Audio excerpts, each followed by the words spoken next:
In third grade, we spend a lot of time working on mastering the times tables.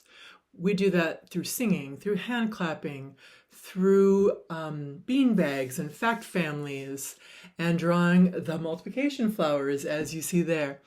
And one day, a child who doesn't often raise her hand asked, when you give a division problem, I don't understand how to do it.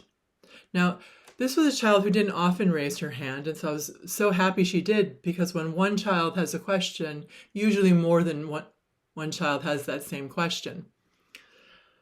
So even though we'd been working on this since the beginning of the year, I was so happy she asked. And at that point, I took out our eighths multiplication flower, which at that point all the outer petals had been cut off to make a puzzle.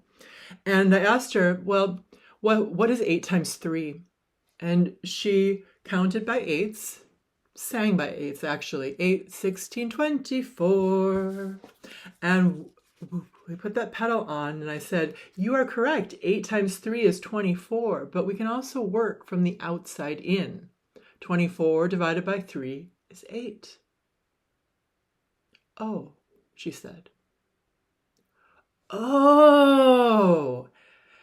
And in that moment, I knew that all the previous work we had done, the movement, the songs, and the drawings, all integrated for her, all met her in that one moment. And you never know when that's going to happen for a child. And that's why we do things, we repeat things in multiple ways so that each child gets that opportunity.